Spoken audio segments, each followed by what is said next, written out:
9월 7일 매일 묵상 시작하도록 하겠습니다. 오늘 말씀은 고린도전서 10장 23절에서 11장 1절까지 말씀입니다. 함께 읽도록 하겠습니다. 모든 것이 가하나 모든 것이 유익한 것은 아니요 모든 것이 가하나 모든 것이 덕을 세우는 것은 아니니 누구든지 자기의 유익을 구하지 말고 남의 유익을 구하라. 무릇 시장에서 파는 것은 양심을 위하여 묻지 말고 먹으라. 이는 땅과 거기 충만한 것이 주의 것임이라. 불신자 중 누가 너희를 청할 때에 너희가 가고자 하거든 너희 앞에 차려놓은 것은 무엇이든지 양심을 위하여 묻지 말고 먹으라. 누가 너희에게 이것이 재물이라 말하거든 알게 한 자와 그 양심을 위하여 먹지 말라. 내가 말한 양심은 너희의 것이 아니요 남의 것이니 어찌하여 내 자유가 남의 양심으로 말미암아 판단을 받으리요. 만일 내가 감사함으로 참여하면 어찌하여 내가 감사하는 것에 대하여 비방을 받으리요. 그런즉 너희가 먹든지 마시든지 무엇을 하든지 다 하나님의 영광을 위하여 하라.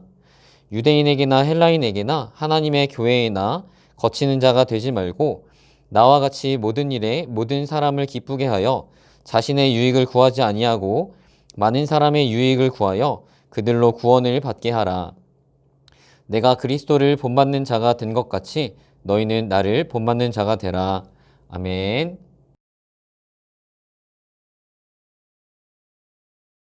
큐티, B형 큐티, C형 큐티로 한번 진행하도록 하겠습니다. 이것이 어떤 것인지 궁금하시면은 여기 링크로 들어오시면은 큐티 세미나 관련해서 큐티 또 보실 수 있으니까 같이 보고 시작하면 또 더 좋을 것 같습니다. 먼저 내용 관찰 한번 해보도록 하겠습니다.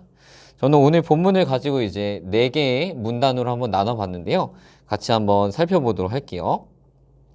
먼저 첫 번째는 23절에서 24절로 저는 나눠봤고, 두 번째 문단은 25절에서 28절로 한번 나누어 봤습니다. 그리고 세 번째는 29절에서 32절, 그리고 마지막 문단은 33절에서 11장 1절까지 말씀으로 한번 나누어 보았습니다.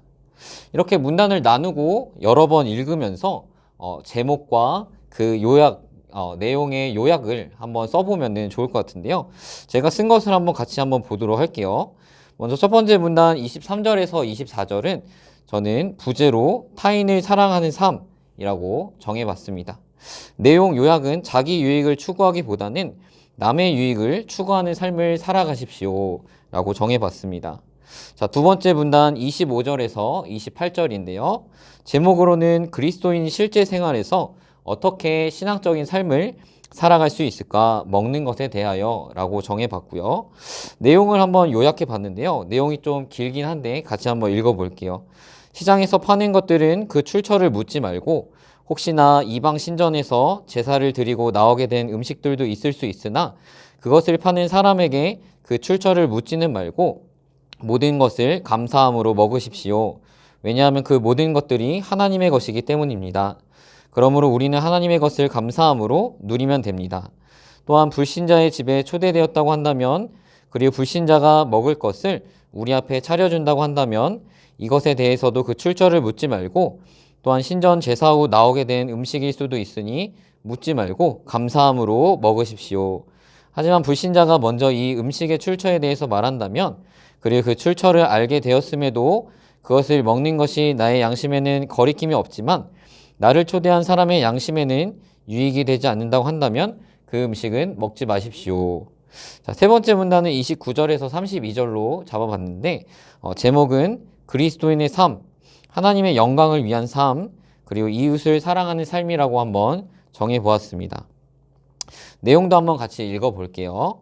어떤 사람들은 반문할 수 있습니다. 어떻게 내 양심의 자유가 남의 양심에 의해서 비판을 받을 수 있습니까?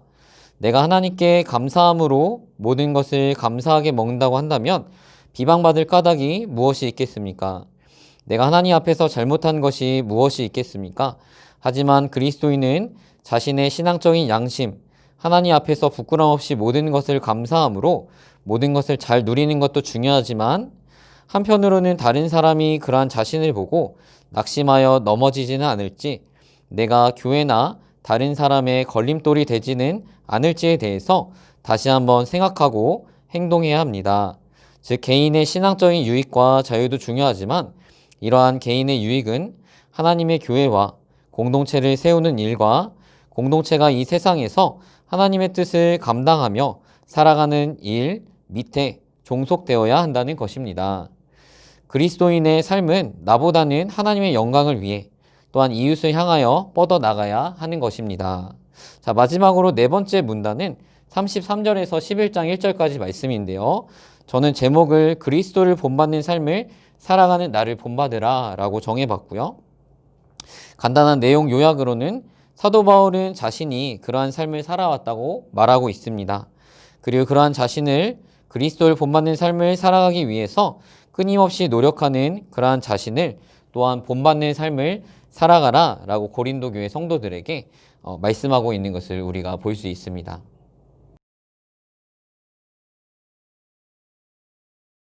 네, 그럼 오늘 본문의 내용 관찰을 한 것을 토대로 한번 느낀 점과 적용과 결단까지 한번 해보도록 하겠습니다. 먼저 오늘 본문 말씀에서 이제 고린도 교회에서 음식 먹는 것에 대해서 문제가 된 배경에 대해서 한번 좀 살펴보고 넘어가면 좋을 것 같은데요. 바울 당시 고린도 교회가 위치해 있었던 이제 고린도라고 하는 도시를 비롯해서 그 당시 모든 고대 헬라 도시들에서 이 종교와 정치는 그 당시 그 시민들의 삶과는 뗄 수 없는 것이었습니다. 이 많은 이교적인 행사들이 시민들의 사회적인 삶에서 일상처럼 이루어졌기 때문입니다. 때문에 이러한 문화권에서 살아가는 시민들에게 있어서 우상과 관련한 음식을 먹는다거나 우상의 신전 경내에서 먹어야 할 그런 기회들이 수없이 많았을 것입니다. 예를 들어 오늘날 교회에서도 결혼식이나 여러 가지 행사들을 진행할 수 있도록 홀을 빌려주듯이 바울 당시 이방 신전들도 이렇게 일반 시민들의 삶과 굉장히 밀접한 관계 속에 있었던 것입니다. 그리고 그렇게 신전에서 희생제사로 드려진 제물들이 주변 시장에서 판매되기도 했습니다. 그리고 그것을 시민들은 사 먹었습니다. 그리스도인으로 개종했다고 해도 여전히 이러한 문화권에서 살아갔으며 우상을 섬기는 친구가 있었고 가족이 있었고 이웃과 함께 살아갈 수밖에 없었던 그런 배경이 있었습니다. 또 고린도 교회 성도들은 그리스도인이 되기 전에 유대교를 믿었던, 그러니까 유대교에서 그리스도인으로 개종한 사람들이 아니었습니다. 그렇기 때문에 고린도 교회 성도들은 이러한 어떤 율법적인 문제에 대해서는 잘 몰랐을 것입니다. 때문에 어떤 우상과 관련된 음식을 먹는 문제에 있어서 어디에서 선을 긋고 어디까지 무엇을 지켜야 하는지에 대해서는 굉장히 알기가 어려웠을 것입니다. 또한 이러한 상황에서 고린도 교회 성도들은 강한 자와 약한 자 사이에서 언쟁이 계속되었습니다. 한쪽은 우상에게 드려진 음식도 계속 먹을 권한이 우리에게 있다라고 주장하였고 다른 쪽은 그럴 수 없다라고 주장하였습니다. 이러한 문제 상황 속에서 바울은 중재에 나섰고 그리고 그것이 고린도전서 8장, 10장 사이에 쓰여져 있는 것입니다. 오늘 본문은 고대 헬라 도시인 고린도에서 살아가고 있었던, 즉 우상들로 가득한 세계에서 살아가고 있었던 그리스도인들이 어떻게 완전하게 그리스도인으로서 행동할 수 있는지에 대해서 말씀해 주시고 있습니다. 바울은 고린도 그리스도인에게 우상 숭배 문화가 만연한 고린도 사회에서 완전히 물러나서 불신자들과는 아무런 접촉도 관계도 가지면 안 된다고 말하고 있지는 않습니다.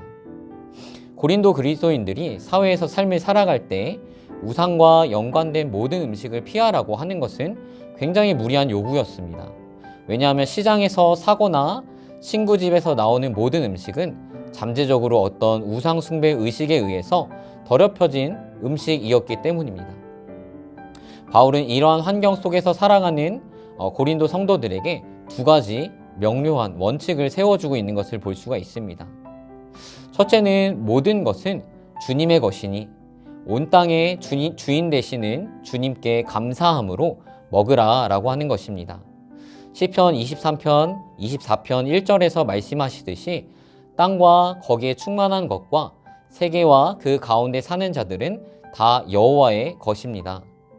주님의 주권을 인정함으로 내가 가진 모든 것과 나의 생명과 이 땅의 그 모든 것의 주인이 우리 주님이심을 인정함으로 감사함으로 먹으라고 하는 것입니다. 또한 오늘 본문 고린도전서 10장 31절에서 바울은 무엇을 하든지 다 하나님의 영광을 위하여 하라 라고 말씀하고 있습니다. 날마다의 삶이 예배하는 삶이 되라 라고 말씀하고 있는 것입니다. 오늘 본문의 말씀은 오늘날을 살아가는 우리 그리스도인들에게도 많은 생각을 하게 합니다. 왜냐하면 우리도 세상 속에서 살아가고 있기 때문입니다. 거스르기 힘든 거센 세상의 가치관에 파도 속에서 살아가고 있기 때문입니다. 그 속에서 그리스도인으로서의 가치관과 정체성을 가지고 살아가기는 사실 너무 힘들고 어디에서 어디까지 그리스도인으로서 지키며 살아가야 하는지도 그것을 구분하며 살아가는 것도 사실은 굉장히 어렵습니다. 대표적인 예로 돈과 관련된 문제를 들 수 있겠습니다. 성경에서는 돈을 사랑함이 일만 악의 뿌리가 된다 라고 말씀합니다. 또한 모든 탐심을 물리치라 라고 말씀합니다. 하지만 이 땅을 살아가는 우리에게 돈은 사실 굉장히 필요합니다. 그리고 사실대로 고백하자면 돈은 많으면 많을수록 좋을 것 같기도 합니다. 우리는 돈에 대해서 어떻게 생각하고 행동하며 살아가야 할까요? 사실 우리의 인생은 돈이 지배하는 것 같기도 합니다. 좋은 직장에 들어가기 위해서 어렸을 때부터 우리는 굉장히 열심히 공부하고 노력합니다. 또한 좋은 직장에 들어가기 위해서 열심히 취업 준비하고 좋은 직장에 들어가서는 더 높은 직급에서 더 많은 돈을 벌기 위해서 또한 노력합니다. 그리고 좋은 직장에서 퇴직 후의 삶을 위해서 열심히 벌고 저금하고 투자하며 살아갑니다. 돈과 우리의 삶은 뗄래야 뗄 수 없는 그러한 관계인 것입니다. 마치 오늘 본문의 고린도 교회 성도들의 처지와 굉장히 비슷합니다. 그렇다면 우리는 이 땅에서 삶을 살아갈 때 돈을 비롯해서 이 땅의 모든 것들을 향해서 바울 사도가 말씀한 두 가지 원리와 원칙을 잘 기억하고 지키며 살아가야 할 것입니다. 성경은 우리가 세상을 떠나 완전히 분리되어 단절된 채로 살아가라 말씀하지 않습니다. 세상의 빛과 소금으로서의 삶을 살아가라고 말씀하십니다.